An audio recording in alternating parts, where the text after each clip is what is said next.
I wanted to answer a question posted by Trevor about the rulers of the lunar nodes. First, let's talk about the lunar nodes, just to review them. There's the north lunar node and the south lunar node. The north lunar node represents the lessons that we're learning in this life, kind of the things that we're going to accomplish and achieve throughout our life, or things that we're working towards that don't come naturally to us. And the south node has to do with lessons we've already learned, and our state of mind that we came into this planet with when we were born. And the north node kind of points to where we're going in our life. Now, the ruling planets of the north and south node are basically the planets that rule the signs that the north and south node occupy. So, for example, my own north node is in Aquarius. So the ruling planet of Aquarius is Uranus. That's the traditional ruler. Well, in older textbooks it's Saturn, but in the modern, since we've discovered Uranus, we typically say Uranus is the ruling planet of Aquarius. So if I wanted to look at the ruling planet of my north node, I would look at the sign and house and the aspects to that ruling planet. So my Uranus would be in the 10th house of career, and in the sign of Libra, which is relationships. And I think Uranus has very much to do with my astrological practice and teachings. So it's very much my destiny to do this kind of work. What I'm doing right now, teaching you about astrology and doing readings and that sort of thing. It's understanding relationships, understanding people, but coming at it from a more cosmic perspective. And Uranus was the god of the cosmos and of creation, of creativity, of spontaneous idea generation, brainstorming, looking at things in new ways. So yeah, the ruling planet has a lot of relevance. And when looking at the north and south node. Another thing you want to look at with the north and south node are planets that are conjunct the north or south node.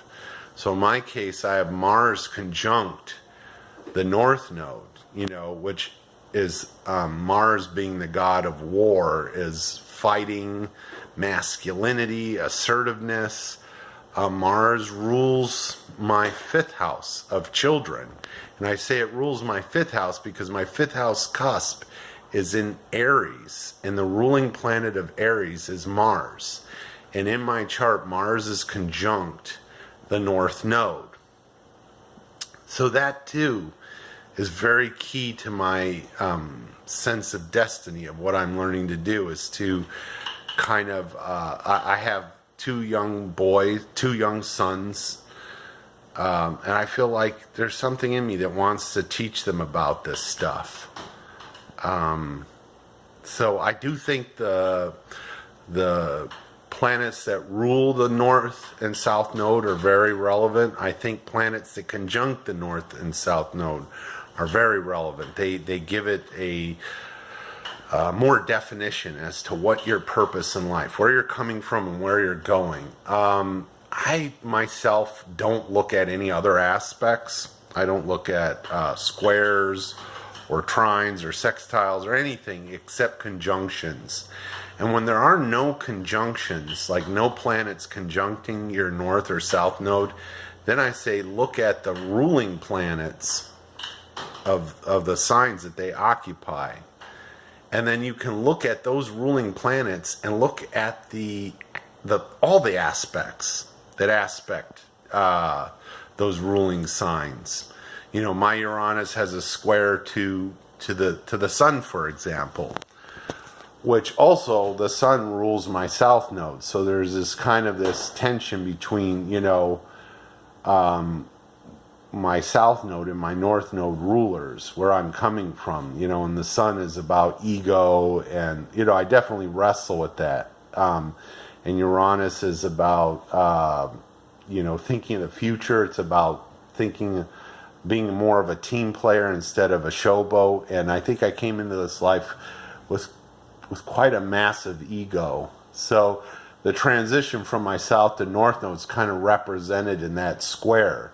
But I wouldn't look at, like, for example, I have a stellium in Scorpio of Moon and Jupiter, and I guess that's not a full stellium, but those are square both my north and south nodes, and I just kind of disregard that.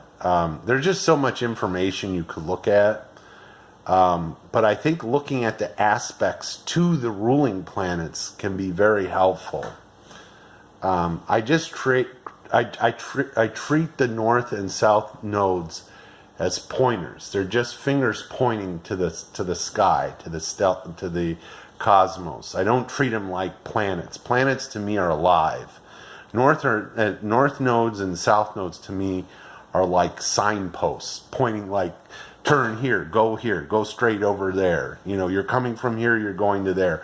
But it's not a living force to me. It's more like a guidepost, and that's it. So I look at the planets conjunct those guideposts. That gives me a lot of good information. And the planets ruling those guideposts, that gives me a lot of great information. But, everybody has their own style. So I hope this helps you, Trevor. I know it's a lot of information. I tend to like to answer these things with other videos where I really break things down and use a lot of visual clues. Just talking about it, there's so many intricacies into the nodes, So if you're a beginner, I really highly recommend you get like a beginner book on lunar nodes and on the lunar nodes. I have a video in my video series that really breaks down what they are. I wouldn't try to learn about, if you've never heard of lunar nodes, I wouldn't try to learn off of this video. I would go through my beginner series of videos. That will help you a lot more. But if you're somewhat familiar with lunar nodes, you're familiar with ruling planets and that sort of thing, I think this can really help you gain my perspective. Samantha and Jewel have their own approach to this, and a lot of the really knowledgeable astrologers on our site know quite a bit as well. So, I like to open it up for discussion. But when I've done my own chart readings, I find that the rulerships do help. I find that the conjuncting planets do give a lot of great information. And I mean, the lunar nodes are just mind-blowing. How much they show you about where you're going in your life. They are the real navigation point, the compass. And I just think they're awesome when you really tap into the information they show you. And I find that ruling planets tell so much amazing layers of depth and detail throughout the chart. So I definitely use them. Anyways, I hope that answered your question, and feel free to post any more questions about this topic. I find it's a very powerful one. So thanks again.